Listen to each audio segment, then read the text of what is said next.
This is what a solar farm looks like. And this is what it sounds like. This is Mingy Solar Farm in Wilburton in Cambridgeshire. It generates 5 megawatts, enough to power 1,500 homes. And while it's doing all that work, you wouldn't know there was a 30-acre solar farm here, even if you were stood only a few metres away from it.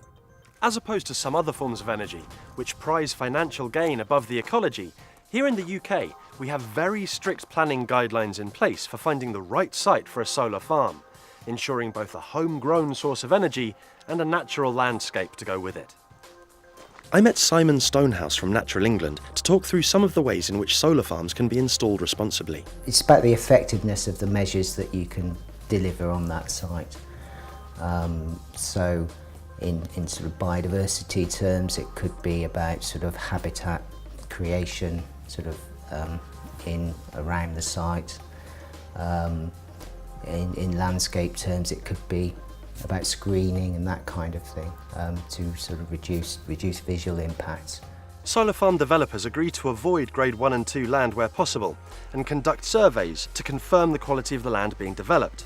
On top of this, they offer significant local visual mitigation measures such as tree screening and hedgerows, so that with the appropriate topography, the area of visual influence could be zero. But it doesn't stop there. More and more farmers are encouraging biodiversity amongst the panels. Dual land usage means that a field could contain a solar array, but at the same time encourage wildlife to live around it. Sheep can graze on the grass, bees can feed here, even wild birds can nest around the panels. This is Guy Parker, who performs independent surveys of solar farms to make sure developers and owners are doing as much as they can to aid biodiversity. He took some time to explain some of the potential ecological benefits of solar farms.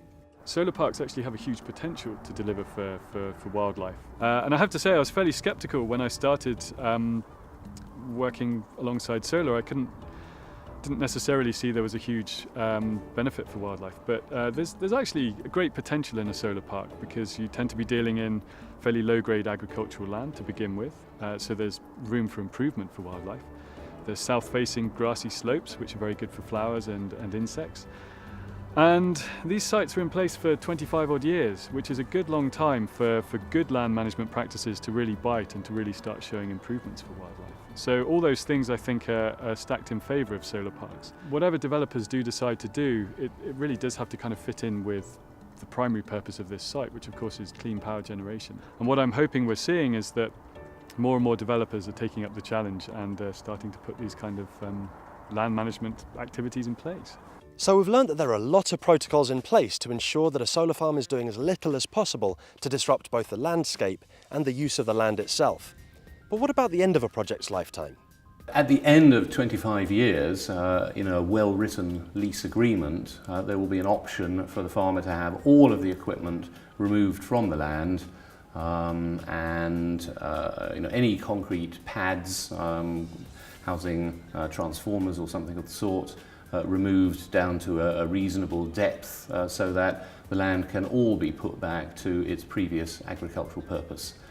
That land will rather be like the former set-aside scheme. It will be land which has been rested for a period of years, but it will be maintained in good agricultural and environmental condition and will be suitable for putting straight back to its previous use, whether it was a pasture or whether perhaps it was an arable field. This land could go back into production 25 years' time. With the AD plants, you're growing maize. You don't need planning permission for maize, but solar is actually 34 times more efficient. There's sort of no question there really, and we are preserving the land rather than degrading it. It's actually been preserved. This land, it's not very good growing land, but in 25 years' time, it's going to be a lot better than it is at the moment. There are a lot of factors to consider when thinking about maintaining power levels in the UK. How do we create clean, renewable energy to reduce our carbon emissions and provide for our future? How do we use the land we have to build sustainable sources of electricity? And how do we do this while safeguarding both the ecology of our rural countryside and our view? Perhaps the answer to all these questions is right here. Sunlight is by far and away the most abundant carbon-free energy source, Solar power is the only renewable resource that has enough terrestrial energy potential to satisfy, actually to exceed, the necessary carbon-free energy. No other sustainable energy source comes close.